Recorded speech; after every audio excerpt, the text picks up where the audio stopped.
Look like today, the day we've been waiting for, the announcement of episode 5 for PSO2 have officially been announced over on PSO2.com, and we're gonna go over everything you can expect from this new expansion as far as classes, new ability, some new area, and a brand new story without spoiling anything if you haven't took part in any past episodes, so do not worry. We're just going to be going over the nitty gritty of what you can expect from episode 5, right along with a release date. But before we get into that discussion, if you haven't already, make sure you do the like, favorite, subscribe, hit some bells. You know what to do, especially if you find it useful in any way. And like always, let me know in the comment what you think about episode 5 or how hype you are.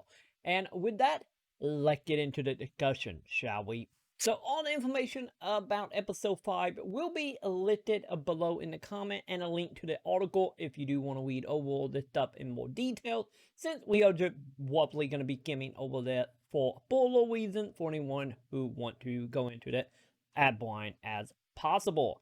So with that, let's get into that with the proper release date for episode 5 being September 30th.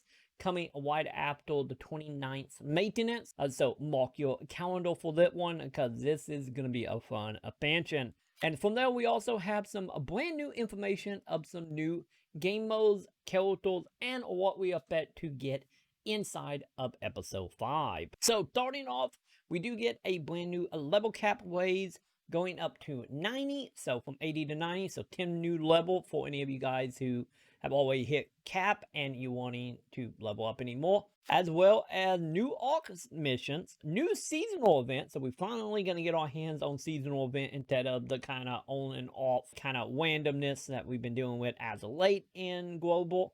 But finally we can get legit one. So that means hopefully a Halloween event. So finger crossed on that one. And as well as seasonal, we also get an upgrade to Alliant portal. I'm not 100% sure what in depth for this or what exactly is changing, because I sadly don't list it.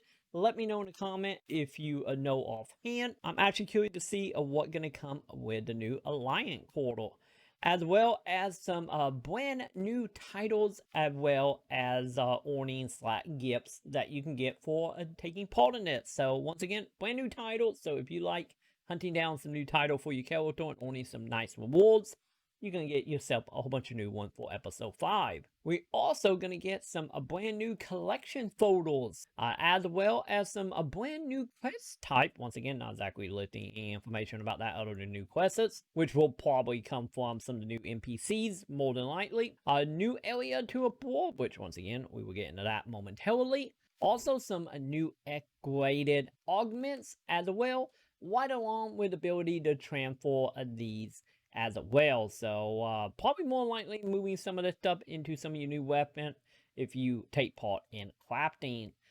Speaking of crafting, we do have a little thing that I know a lot of us have been waiting for, which is the ability to attach a wing to a Rarity 12 weapon, or sorry, unit, my bad. Now you can finally attach some wings into your unit to give you any more customization for your character. And moving on from a short list of everything we're going to be getting, we do have some information about the story itself. Once again, won't be going into that much detail here, other than this is a fantasy expansion. So we will see how they're going to work out, because if you someone who enjoy more fantasy MMOs, they're going to be the episode/expansion for you, since we are going to be going medieval, while along with some new characters being added and some returning characters as well, which will probably play into the new quests, as well as a brand new class being added with Hero. And as of now, since they haven't stated otherwise, I imagine you're going to unlock the exact same way as JP, which is of course getting a job and I believe a sub job to 75. Let me know in the comments if it's one job or two jobs. But either way, when you get your job to level 75, you will get a title, and more likely will automatically have the title unlocked if you have already hit level 75. But once you claim the title, you will unlock the ability to become a hero. So they haven't changed that from JP. That's how it's going to work. So if you already level cap, congratulations. You're going to have hero day 1 right when you log in. But with that being said, you might want to check the title counter just in case. And the other thing about the new class that actually make it fairly interesting is this class is extremely unique since you pretty much its identity evolve around you switching abilities and switching weapons on the fly, since this class is capable of using a sword, a talisman, and twin machine gun as well. So if you thought the combat was very similar to Devil May Cry already, well, this expansion gonna make it any more so. The little love child of Devil May Cry and PSO gonna get a lot more in depth. Since we are gonna get 3 brand new Photon Art that is exclusive to Hero, which is 1 for each weapon, with sword, talisman, and twin machine guns. And that's not the only thing similar to Devil May Cry we're going to be getting. We also going to be getting Dark Bolt, which is another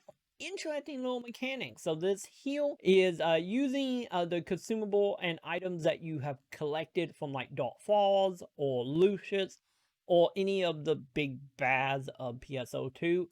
You will use these to unlock 3 brand new ability, which in return will transform you into different types of monster type character.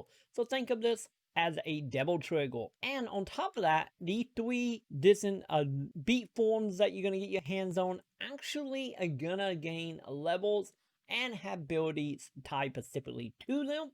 So in return, we do got a brand new, I guess, subclass to level up and whatnot for PSO2. And moving on from getting a devil trigger, we move into a little more detail about the expansion itself, mainly being the actual universe we're going to be playing in. Once again, not going to go into too much detail here for spoiler reasons, but pretty much what to take from this is we're going to have 4 major new areas coming throughout the story, and hopefully, once again, I don't know that much about JP and this type of detail, but hopefully that also means some brand new exposition to take part in, or maybe some more area for ultimate quests. Either way, we're getting 4 new areas, and I imagine we are going to do something with them past just the story. So, once again, link in the description if you want to go over all this stuff and read about the lore for every single enemy. And speaking of enemy, we got a little bit of a preview here of some of the enemy we are going to be fighting. Since, as I stated before, this is a medieval style expansion, so bet to be fighting skeleton, dragons, and everything of that ilk, as well as a castle. Yes, you heard me right, a castle. Since we do have also a brand new quest type happening here, which is made up of a boss quest. So the best way to think of this is pretty similar to the tower defense mode we have had in the past, as well as throwing a big boss at the end with you fighting a sentient castle. So the main thing to take in mind here, the quest will be a team of 8 operatives, so going down from 12 to 8, and you will alternate between a defense phase and a bulk phase. So pretty much going between attacking and tower defense and trying to keep enemies off of your towers. But there is one thing actually a little distant here about this event, which is every time you clear it, your grade will increase and will actually carry over, which in return will give you a higher chance for more powerful rewards and drops from the enemy. And we have a small little preview of some of the new weapons that you can get from this, with some rarity 14 sword, 13 sword as well, and a 13 machine gun. And honestly, the sword don't look that bad. But there you go, some brand new equipment and also a reason to actually run this over and over again. And speaking of new weapons, and something that we just recently got with Zig shopping or weapon upgrades, which if you want more information on that, I did a video about it, link up there in the eye. But it looked like Zig is going to get his hands on some brand new weapon right along with bulk metal exchange shop. So now you're going to be able to get that new currency and be able to trade it to Zig to unlock some new weapons, right along with having to trade a few other things as well. But here are some previews of some of the new weapon we're going to be getting, which is a rarity 13 swords. So some brand new stuff coming to Zig for you to unlock. And right along with weapons and unlocking, we do have a brand new weapon badge coming into PSO2, and these are going to be giving us some brand new ability 13 lances, knuckles, as well as some new harmonizer. So if you are a summoner and you've been wanting a new harmonizer, and now this it will be for you. So finally, summoners are actually getting something for a weapon upgrade with weapon badge 4. There we go. There is everything elite debate synopsis of everything we're going to be getting with inside of episode 5, coming on September 30th. And I bet when it actually drops, more than likely, I'm probably going to do a super long stream to celebrate this over on ship 1.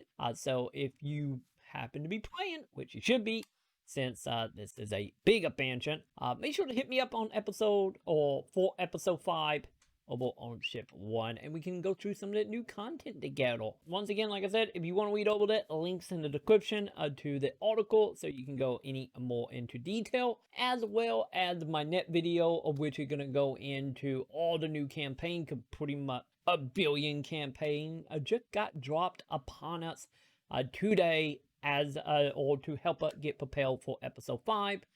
And honestly, it can be a busy next few weeks in PSO2. So make sure you subscribe if you haven't already. Hit the bell, do all that, so you'll be ready for my next video going over all the campaigns, as well as that way you will know when I am live, which is Saturday and Sunday here on YouTube, starting at 3 p.m. Central Standard. And with that, that will do it for me, and let me know in the comment below how excited are you for episode 5, because right now, I'm over the moon for it, and honestly, I'm over the moon for the next few weeks, because like I said, it's going to be busy around here inside of Phantasy Star Online 2. And with that, I will see you all in the comments.